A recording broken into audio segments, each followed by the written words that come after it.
네, 테이퍼링 한마디에 지금 세계 증시가 굉장히 휘청였습니다. 어젯밤까지 미국 증시 분위기가 괜찮았어요. 저희 라이브 할 때만 해도 나쁘지 않아서 다행이네 라고 생각을 했는데 원유 재고도 예상보다 낮게 나와서 그러면 이제 화요일 날 좀 지표 하나가 나쁘게 나왔고 수요일 날 원유 재고가 잘 나왔으니까 만약에 목요일 날 실업수당 청구 건수만 잘 나오면 그래도 좀 회복을 하겠구나 라고 생각을 했었죠. 그런데 이제 새벽 3시 기준으로 7월 연방공개시장위원회 정례회의 의사록이 이제 공개가 됩니다. 그거 봤더니 다수 의원들이 경제가 광범위하게 회복되면은 올해 안에 자산 매입 속도를 줄이는 게 적절하다. 이런 발언을 해버렸어요. 그러니까 테이퍼링 하자 이런 얘기죠. 쉽게 얘기하면은 경기 지표가 괜찮을 경우 테이퍼링을 하자. 올해 안에 하자. 그러니까 한 11월 정도로 보고 있습니다. 그럼 테이퍼링이 뭐냐? 국채 매입과 부동산 모기지 채권 매입을 줄이는 거예요. 그러니까 뭐 돈을 빼간다는 게 아니라 계속 이제 시장에 돈을 공급해 주던 게 있었습니다. 매달 국채 800억 달러, 그리고 주택저당증권 400억 달러니까 합쳐서 한 달에 1200억 달러, 우리 돈으로 치면은 한 150조 정도 가량의 계속 어떤 채권을 사줬다. 이렇게 보면 되겠죠. 그러니까 시장에 지금도 유동성을 계속 투입하고 있었던 중이었던 거죠. 그런데 이제 이거를 테이퍼링을 해서 끊겠다는 얘기를 하니까 설마 했던 증시가 크게 하락을 합니다. 그래서 미국 증시도 이 발표가 난 새벽 3시 이후에 급락을 했죠. 그래서 새벽에 기습을 당한 증시는 이제 오전 아시아 장에까지 영향을 줬어요. 그래서 점심이 지나고 난 다음에 미국 선물 보면서 회복이 되려나 했는데 회복되지가 못했고 오히려 오후에 추가 하락을 더 합니다. 그래서 코스피는 2% 하락, 코스닥은 약 3% 하락, 홍콩 2%, 대만 2.7%, 일본 1%, 인도랑 베트남 상해 지수는 좀 타격이 거의 없었다 볼 수 있었고요. 곧 시작하는 유럽 지수는 2% 이상 하락으로 시작하고 있습니다. 이게 또 다시 이어져 가지고 지금 미국 지수 선물은 현재 1%가량 하락하고 있어요. 그러면 결국 세계 증시가 약 2% 정도에서 하락하고 있다. 이렇게 볼 수 있습니다. 그리고 환율이 지금 1177원으로 7원 정도 또 상승을 해서 환율이 다시 올라왔다는 거죠. 그럼 뭐 저번이랑 비슷한 거 아니냐라고 하는데 화요일 날 환율이 급등해서 수요일 날 외환 구두 개입을 해가지고 외환 환율을 낮췄어요. 그런데 다시 오늘 급등을 했다는 거니까 구두 개입한 효과가 사라졌다라는 거죠. 그러니까 그다지 좋은 상황은 아니다. 이렇게 보시면 되고요. 그러면 테이퍼링으로 인해서 주식을 팔아야 하나 말아야 되나 이런 또 생각을 할 건데 두려울 때는요 상식적으로 생각하는 게 제일 좋습니다. 그냥 단순하게 상식적으로 시간을 길게 보셔야 돼요. 그냥 단순하게 야 주가 빠져 하락률이 지금 내 주식이 5% 하락했는데 뭐 6% 하락했는데 어떻게 라고 하면은 정상적인 판단을 못 합니다.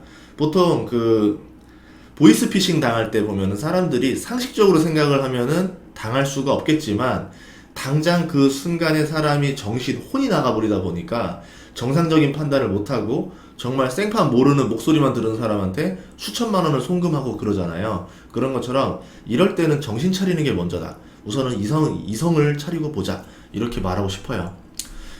뭐 부정적인 얘기부터 하자면은 우선은 9월 선물 만기까지 지수가 오를 것 같아 보이지는 않습니다.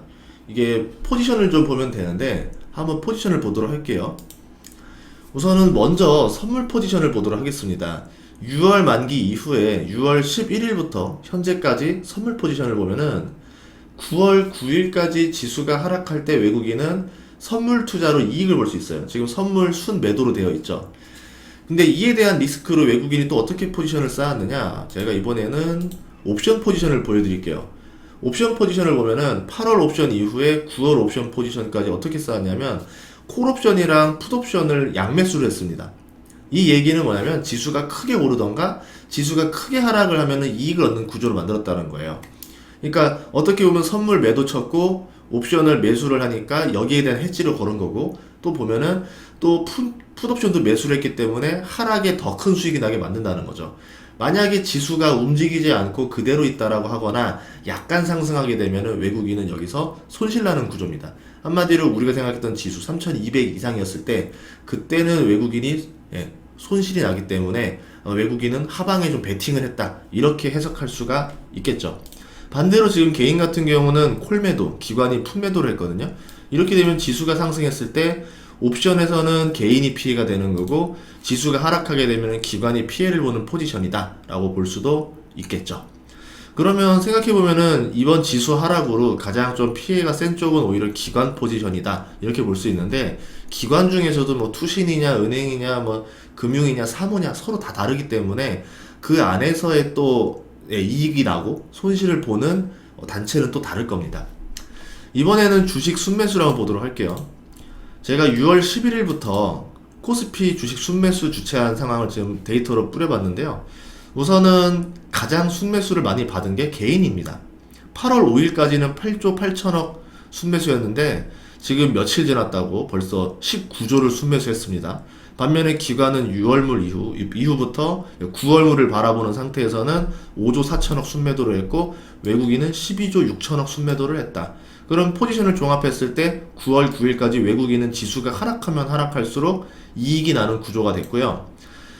이들이 꼭 이긴다라 볼 수는 없겠지만 되게 이렇게 선물이랑 현물 다 강한 포지션을 구축했을 때 우리가 생각하기를 9월 내만여의 날까지 지수가 오른다라고 예측하기가 쉽지가 않다라는 거죠.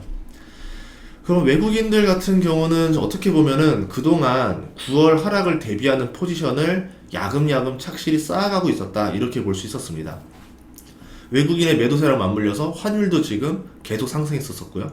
주식을 팔아서 본국으로 송금하는 금액이 꾸준히 발생했다, 이렇게 해석할 수 있었겠죠. 보통 작년 코로나 이후에 이렇게 선물, 현물 동심에도 환율 상승이 동시에 일어나는 경우가 없었던 걸로 알고 있는데, 이렇게 동시에 일어나는 걸 봤을 때는 외국인은 진짜 간만에 한번 하방 포지션을 쌓았다, 이렇게 보시면 되고요. 거기에 이제 가장 걱정 중에 하나는 유가입니다. 7월 말까지만 해도 74달러였던 이제 서부 텍사스의 유가가 급락을 계속하면서 지금 63달러까지 내려왔어요. 그러니까 어제는 원유 재고가 예상치보다 더 부족하다라는 좋은 소식이 나왔는데도 불구하고 결국 테이퍼링이 더 이겨버렸죠. 그래서 지금 유가가 3% 넘게 하락을 또 하고 있습니다. 그만큼 지금 시장이 테이퍼링을 두려워한다, 이렇게 볼 수 있을 것 같아요. 그러면 테이퍼링을 왜 지금 시장이 두려워하는지를 이해를 해야 되는데, 유동성으로 커진 시장이기 때문에 유동성 빠지는 걸 제일 두려워할 겁니다. 예전에 뭐 이런 거 있잖아요. 유동성으로 흥한 자, 유동성으로 망한다, 이것처럼 코로나 이후에 경기가 굉장히 나빠질 것이라 모두 예상을 했었고 세계 증시가 하락했었잖아요. 근데 과거와 다르게 발빠르게 금리나 유동성 공급을 정말 우리 예상치보다 그 이상을 때려버리면서 금융시장이 놀랜 투자자들을 다 안정을 시켜버립니다. 그리고 일을 하지 못해서 피해를 받는 사람한테 지원금을 계속 공급하면서 경기를 부양하려고 노력을 하고 있었죠. 마지막으로 이제 어떻게 됐냐면 금융시장이 이제 안정이 됩니다. 그 결과. 그래서 시장에 돈이 넘쳐났고 투자가 활발해졌고 원자재가 부족해졌습니다. 그 결과 벌어진 게 유가 상승까지 갔죠. 결국 물가 인상으로 벌어지게 됐다. 유동성 공급과 물가 인상의 어떤 시간적 격차가 1년에서 1년 반이 걸렸으니까 어떻게 보면은 그 경제학 이론이 맞아 떨어졌죠. 코로나만 어쨌든 그 코로나만 끝나면 되는 완벽한 수술이었는데, 이걸 수술로 비교하자면 코로나가 끝나지 않았고요. 유동성이 이제 한계를 다 하고 있어요. 유동성을 더 투입하면은 인플레이션이 이제 폭주를 할 거고, 유동성 투입을 멈추면은 경제 지표가 죽는 딜레마에 빠져 있다, 아마 이런 뉴스가 나중에 나오겠죠. 수술로 치면은 더 이상 수액을 투입하면은 피가 묽어져서 환자의 상태가 위험해지는 거고, 그렇다고 투입을 멈춰도 당장 환자의 상태가 악화되고 있는 상황인 거고, 환자 자체가 지금 건강해져서 수액 투입이 필요가 없어야 되는데 지금 딱 경제 상황이 이런 거예요. 유동성 투입 없이 경기 지표가 스스로 살아나야 되는 상황인데 시장은 지금 테이퍼링을 굉장히 두려워하고 있다, 이렇게 보면 됩니다. 해결책을 찾아야 됩니다. 해결책은요, 지수가 일시적으로 하락할지 계속 상승할지는 알 수 없으니까 우리가 뭐 예전에 대가들의 명언처럼 시장을 예측하려고 하지 마라 라는 단어를 응용하자면은 지금 상황에서는 예측하는 거는 그렇게 의미는 없을 것 같아요.